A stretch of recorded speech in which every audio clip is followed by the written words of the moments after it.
Astrology simplified by Chaure में आपका स्वागत है। आज हम बात कर रहे हैं कि कुंडली में चरित्र दोष को किस तरह से आप आकलन कर सकते हैं। तो कुंडली में चरित्र दोष हो तो उसको किस तरह से कुंडली में देखना है, इसके बारे में संक्षिप्त जानकारी देने का हम प्रयास करेंगे। जिस ज्योतिष शास्त्र में जो चरित्रहीन योग भी जिसको कहते हैं, ये इसका तात्पर्य है कि किसी व्यक्ति की जो कुंडली में कुछ ग्रहों की स्थिति या उनके बीच का संबंध व्यक्ति के चरित्र को कमजोर और नकारात्मक रूप से प्रभावित कर सकता है। चरित्र दोष के लिए जो संभावित का कारण जो कुंडली में आप देख सकते हैं वो है शुक्र का कमजोर होना।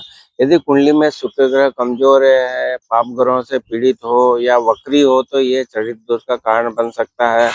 और राहु के प्रभाव के बारे में बात कर लेते हैं। राहु का संबंध शुक्र या बुध से होने पर भी चरित्र कमजोर हो सकता है। और पाप ग्रहों के प्रभाव के बारे में बात करें तो यदि कुंडली में चंद्रमा पापी ग्रहों से पीड़ित है या 8वें भाव में पाप ग्रह बैठे हों तो ये भी चरित्र दोष का कारण बन सकते हैं। गुरु चांडाल योग अगर कुंडली में बन रहा है जो कि बृहस्पति और राहु की युति से बनने वाला होता है तो इससे भी गुरु चांडाल योग भी चरित्र को कमजोर कर सकता है। अन्य योगों के बारे में बात करें तो कुंडली में कुछ अन्य ग्रहों की युति या दृष्टि भी चरित्र दोष का कारण बन सकती है। जैसे कि मंगल और शुक्र की युति के बारे में बात करें तो ये भी चरित्र दोष का कारण बनते हैं। चरित्र दोष के जो प्रभाव होगा इससे क्या आपको होगा, जैसे कि अनैतिक व्यवहार का बात करें तो चरित्र दोष के कारण व्यक्ति जो अनैतिक कार्यों में लिप्त होता है, जैसे कि व्यभिचार में, चोरी या झूठ बोलना, इस तरह के जो अनैतिक व्यवहार है उसमें देखने को मिलते हैं। कमजोर निर्णय क्षमता के बारे में बात करें तो अगर आपका चरित्र दोष बन रहा है तो व्यक्ति की जो निर्णय लेने की क्षमता रहती है वो कमजोर हो जाती है और गलत फैसले लेता है। रिश्तों में समस्याओं के बारे में बात करें, चरित्र दोष कारण व्यक्ति के रिश्तों में समस्याएं आ सकती है, जैसे कि वैवाहिक जीवन में कलह या दोस्तों और परिवार के साथ अनबन होना, ये या रिश्तों की समस्या बन सकती है। चरित्र दोष से बचने के लिए अगर उपाय है तो उसके बारे में धार्मिक उपायों के बारे में बात कर लेते हैं। गायत्री मंत्र का जाप करना, भगवान विष्णु की उपासना करना, दान पुण्य जैसे धार्मिक उपाय करने से चरित्र दोष को कम करने में मदद मिल सकती है। घरों के उपाय का भी उपाय करें तो घरों के अनुसार दान करना चाहिए, रत्न धारण करना चाहिए और मंत्र जाप करना चाहिए। ये चरित्र दोष को कम करने में आपको सहायता करेगा।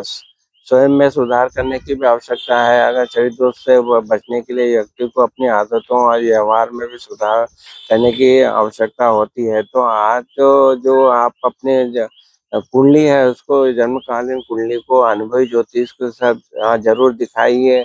और जिस तरह के योग हमने बताए वो अगर आपकी कुंडली में बन रहा है, अगर शुक्र ग्रह कमजोर है, शुक्र ग्रह पे पापी ग्रहों का प्रभाव है, और कुछ भावों में अगर ये दोष बन रहा है तो उस दोष के लिए जो उपाय हमने बताए हैं वो जरूर करना चाहिए।